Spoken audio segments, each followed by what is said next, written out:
What's going on, everybody? RJ Ochoa here from SB Nation's blogging theboys.com. Hope all is well wherever you are. We hope you're happy, safe, healthy, and that you enjoyed all of the sports across Mother's Day weekend. A very happy belated Mother's Day to all the moms out there, all the motherly figures.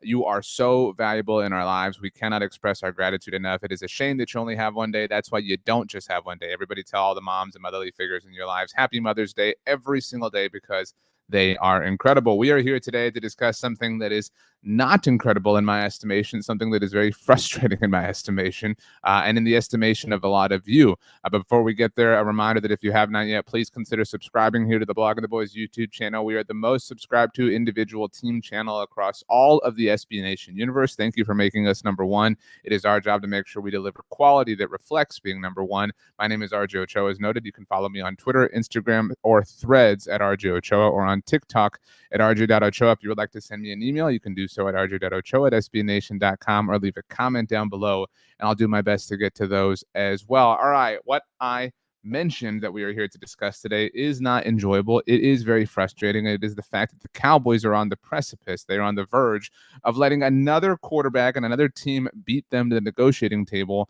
as far as things, go with big time quarterback money, right? We've seen the Cowboys let this happen time after time after time after time again throughout all of the Dak Prescott era, even going all the way back to 2019 when Dak was first eligible, obviously, for a contract extension on his rookie contract. The Cowboys let Jared Goff, who's about to obviously be an important name that we're going to discuss amazingly with a different team, and Carson Wentz beat them. They let Russell Wilson beat them. Then with the Seattle Seahawks, obviously Russell would change teams. His most recent change doesn't really impact things, but they've let so many quarterbacks beat them, so many quarterbacks and so many teams get deals done ahead of them and watched all the time the price go up, the number go up. We don't need to relitigate this whole phenomenon, this whole process, because if you don't understand by now, I don't know that we can do a lot to help you. But for the purposes of this conversation, because I acknowledge and I understand that there are some of you out there who do not want to see the Cowboys pay Dak Prescott. And I respect your opinion. I disagree with it and you disagree with mine, and that's fine. But for the purposes of this conversation, let's assume the Cowboys are going to pay Dak, right? Even if you don't want that, but let's assume that's going to happen, all right?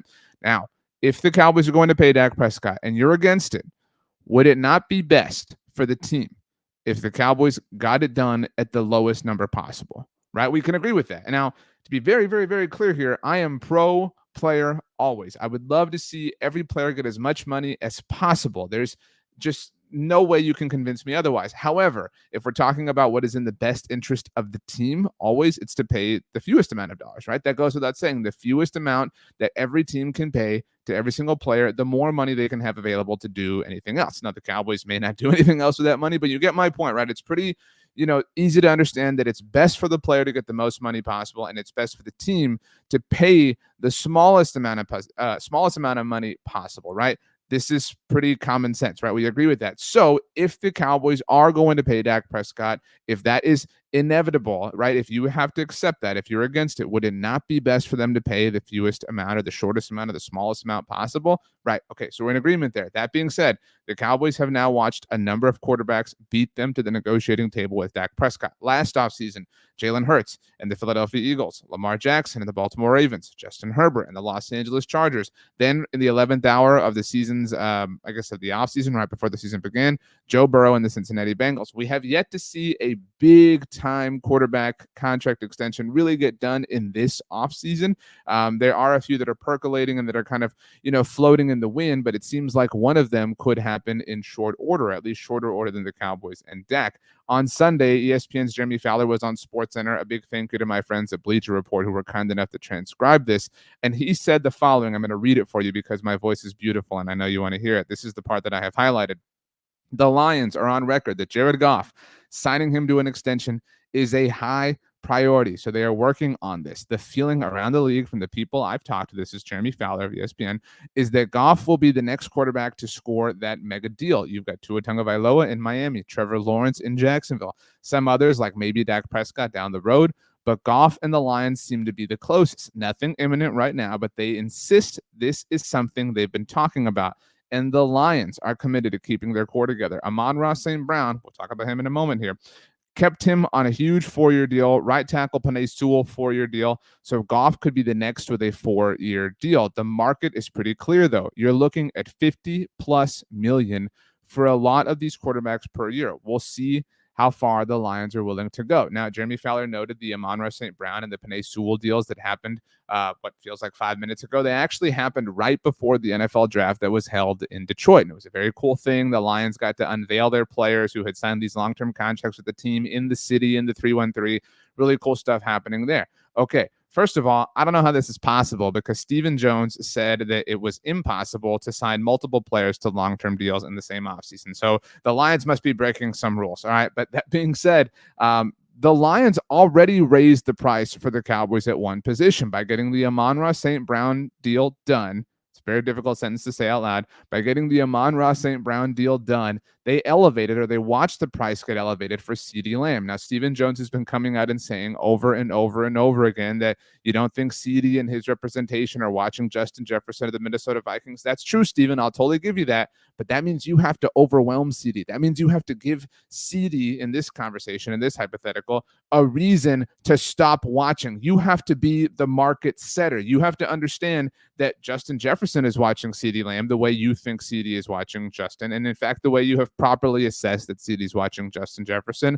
So you know what you should do? Since Justin is watching CeeDee, you should give CeeDee a market-setting deal, and then Justin will look at that and say, you know what? I want to beat CeeDee. Let your deal be the one that becomes the new standard. And that is a phenomenon that the Cowboys have just shown an inability, or rather an unwillingness, to understand and therefore implement into their overall process. And it's going to bite them again as far as things are concerned with Dak Prescott. Let's put this back up on the screen here.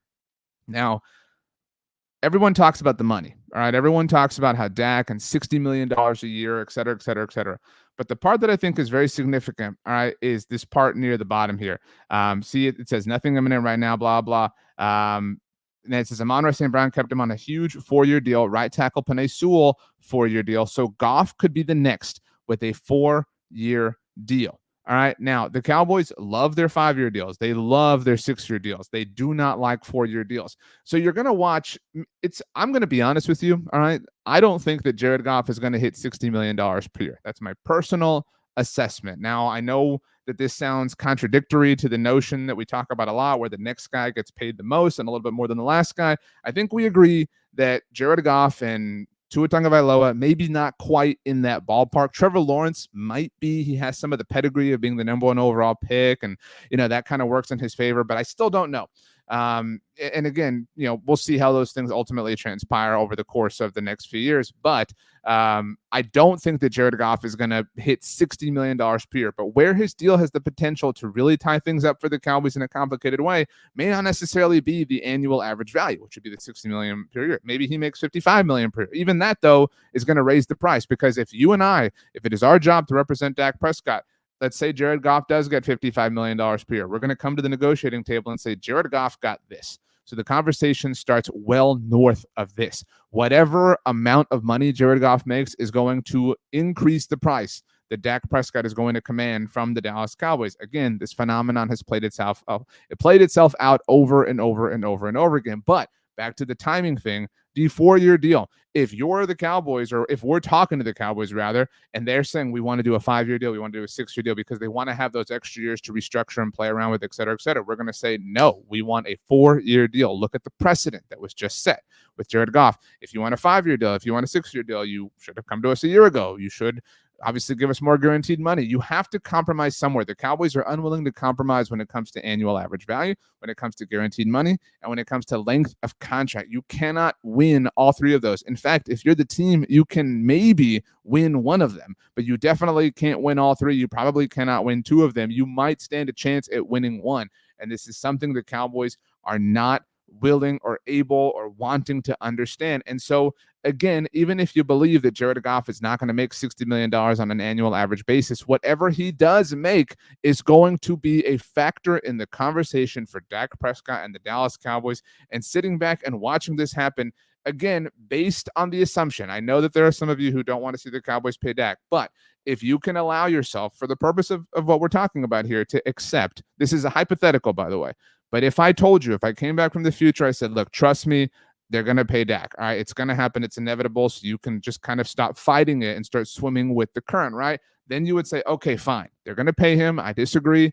But let's do the smallest thing possible, right? Let's do the fewest amount of dollars possible. If that's the case, why would you sit back and watch the Detroit Lions and Jared Goff get this deal done? Watching, waiting, procrastinating only sees the price go up, only sees the length of time shrink, only sees things work against you. No good in terms of what you can win and what you can achieve relative to the contract battle. No good comes from waiting. Again, we have seen this almost literally every offseason for the Cowboys since 2019. They lost in 2019 with Dak. They lost in 2020. They lost in 2021. There was nothing in 22 and 23, and they are going to lose in all likelihood in 2024, presuming a deal gets done at some point, whether it's a training camp or whatever the case may be. That's 4 times in 6 years that the Cowboys have shown a galactic failure relative to understanding the most sizable and significant contract in the game,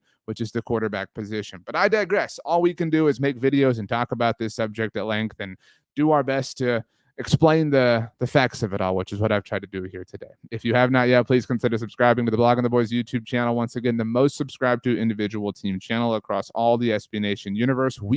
All of us here, that includes you, our number one, numero uno. My name is RJ Ochoa. You can follow me on Twitter, Instagram, or Threads at RJ Ochoa, or on TikTok at rj.ochoa. If you would like to send me an email, you can do so at rj.ochoa@sbnation.com. For now, I'm going to bid you adieu. The NFL schedule comes out this week.